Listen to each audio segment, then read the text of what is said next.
First of all, you get the button if you're still eating it right now after everything that's happening. You should probably just chill out. So, 9 people. Congratulations, you played yourself. 9 people have now died in connection to the listeria outbreak among Boar's Head deli meat products, according to the CDC. There have been 57 cases in total of those infected and have been hospitalized. And infections have happened Arizona, New Mexico, Minnesota, Missouri, Wisconsin, Illinois, Indiana, Tennessee, Florida, Georgia, North and South Carolina, Virginia, Maryland, Pennsylvania, New Jersey, New York, and Massachusetts. That's not what you want. So they first issued, like in July, I guess it was they detected it with liverwurst, like ready-to-eat liverwurst products. Yeah. But now, because, all these other things that have been manufactured at the same Virginia plant, like chicken products and certain products are now... Wait, not the turkey and the chicken. See, I was just about to talk about the liverwurst and the ham and the sausages. The turkey and the chicken, too? Okay, hold on. Boar's Head, turkey and chicken products, cheeses, and some charcuterie and some pickle are not included. Okay, but the full list, I'm looking at... And you go to Boar's Head, they're telling you. Chicken, cheese, the charcuterie, dips, pickles, and condiments are not included. So it's the swine. It's ham, bologna. I just see ham, bologna, frankfurters. Swine. Yeah. Pork and beef frankfurters. Swine. Ham. Beef frankfurters aren't swine. Yeah. Oh, she said beef frankfurters? Yeah. Bacon. Yeah, swine. Mostly. I see the whole list. If you go to boarshead.com, they'll tell you the full product list. Because they're trying to make sure that everybody's cool. But it's mostly. It's red meat. Swine. And mostly red meat. Swine. Just be careful, guys. Congratulations, you played yourself. If you're just out here loose in the deli these days, you gotta be real thoughtful. The political theater went down yesterday. It was a show. Okay. That's right. What happened? New York City. And the mayor burned some hundreds of thousands of pounds of the ganja. Okay. And the reason I'm hitting... Sounds Congratulations, you played yourself. ...is because what was the point of that?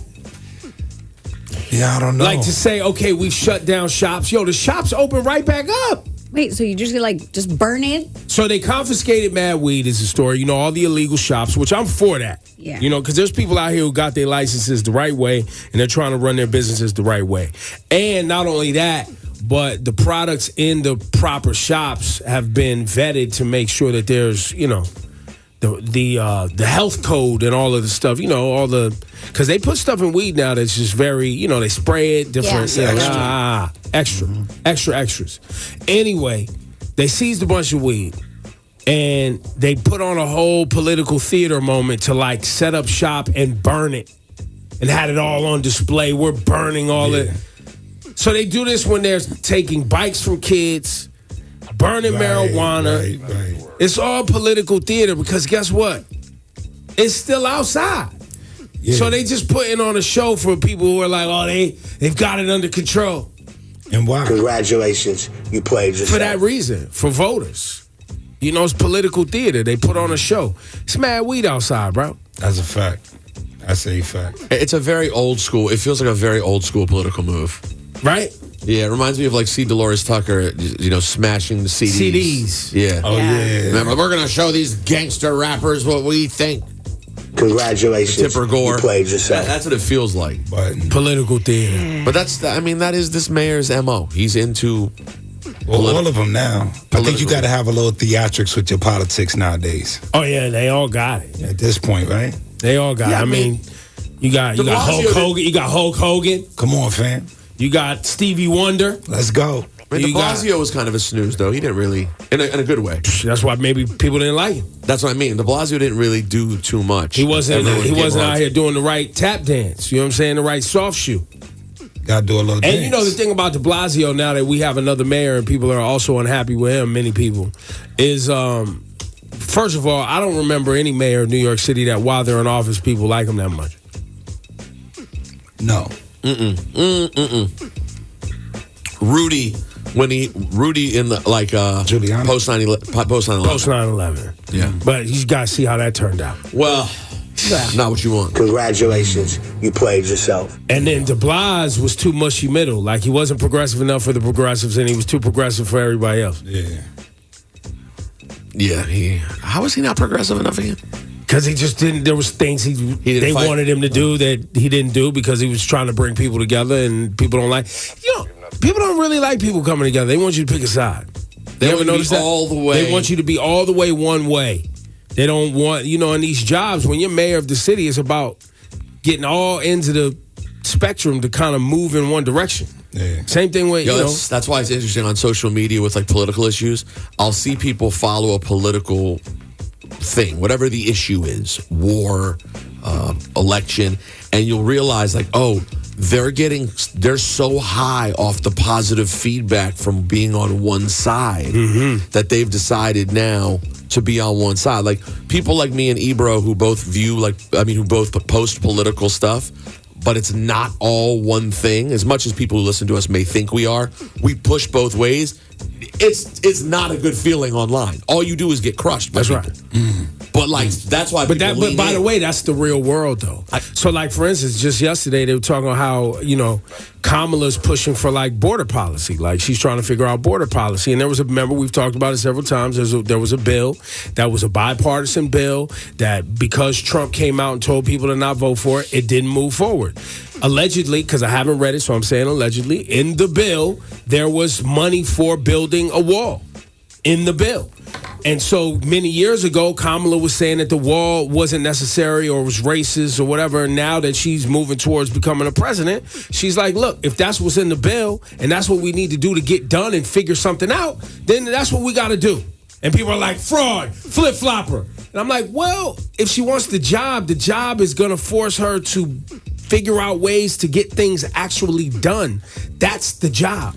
And so when you're actually on a job like you do every day at work, people listening, there's times you don't like the direction.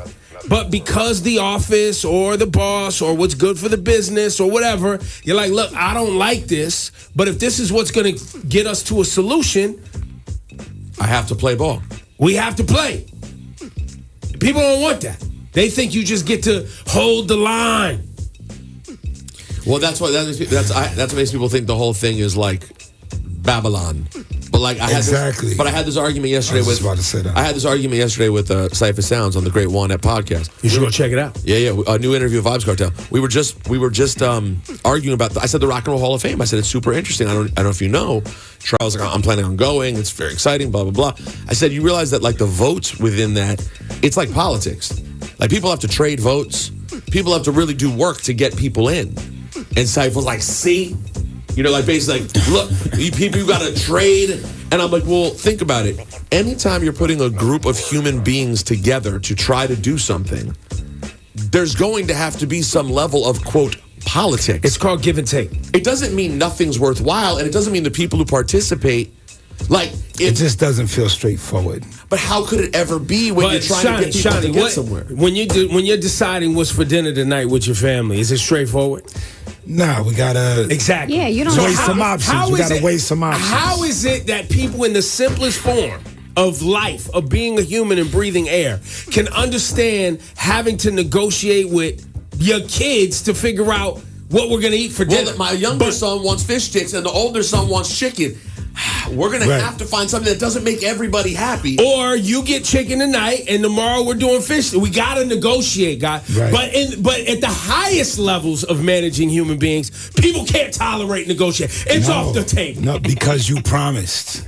You said you just get it that's done. the difference. And your kids will give you the same back talk if you promise pizza. Yeah, and you would have to come to them and say, I did promise pizza and we'll have pizza tomorrow. And they'd be like, I hate you, Dad. And they back to their room. Exactly. Yeah, but guess what? They'll get over it. Right.